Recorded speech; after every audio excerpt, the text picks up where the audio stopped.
Number one,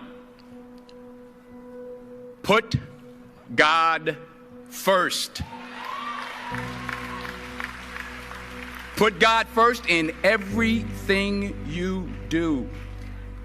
Everything that you think you see in me, everything that I've accomplished, everything that you think I have, and I have a few things, everything that I have is by the grace of God. Understand that. It's a gift. 40 years ago, March 27th, 1975, it was 40 years ago, just this past March, I was flunking out of college. I had a 1.7 grade point average. I hope none of you can relate. I had a 1.7 grade point average. I was sitting in my mother's beauty shop. They still call it beauty shops now? What they call it now?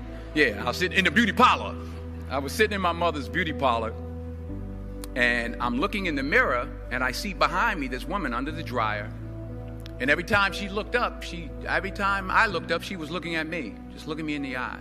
And I didn't know who she was, and I said, she said, somebody give me a pen, give me a pencil. I have a prophecy. March 27, 1975, she said, boy, you are going to travel the world and speak to millions of people. Now, mind you, I flunked out of college. I'm thinking about joining the army. I didn't know what I was going to do, and she's telling me I'm going to travel the world and speak to millions of people.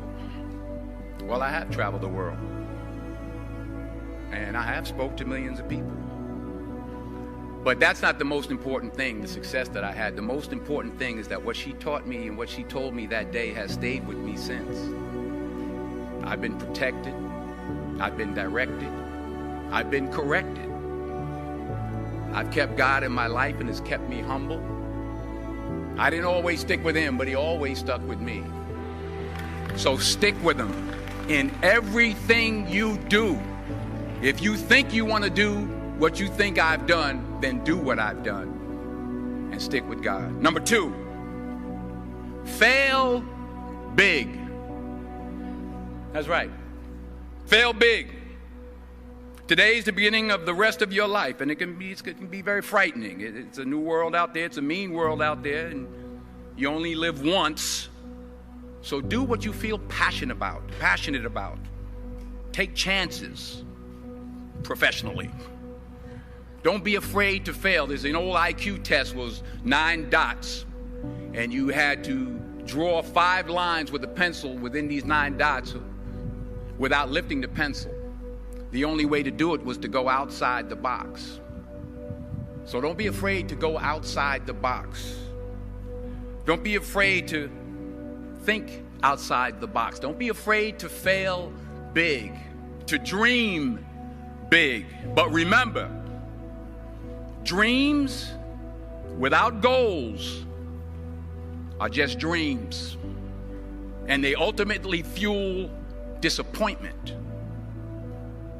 So have dreams, but have goals.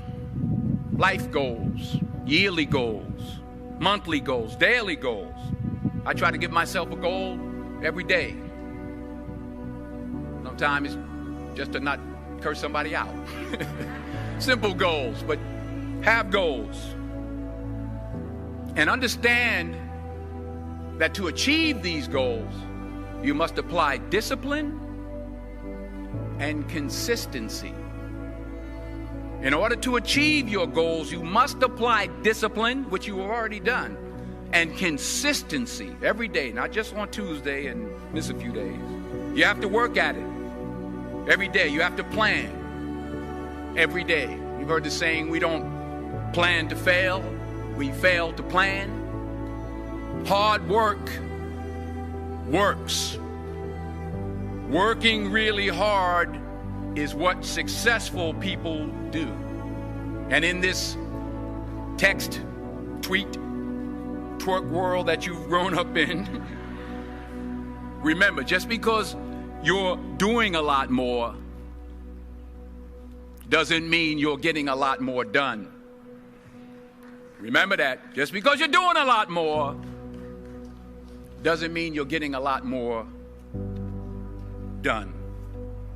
Don't confuse movement with progress. My mother told me, she said, yeah, because you can run in place all the time and never get anywhere. So continue to strive, continue to have goals, continue to progress. Number 3, you'll never see a U-Haul behind a hearse. I'll say it again. You'll never see a U-Haul behind a hearse. I don't care how much money you make, you can't take it with you. The Egyptians tried it. They got robbed. That's all they got. You can't take it with you. And it's not how much you have. It's what you do with what you have.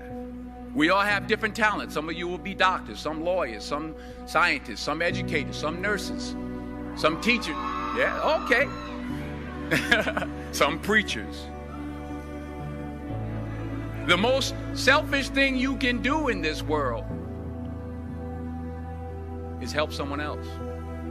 Why is it selfish? Because the gratification, the goodness that comes to you, the good feeling that I get from helping others, nothing's better than that.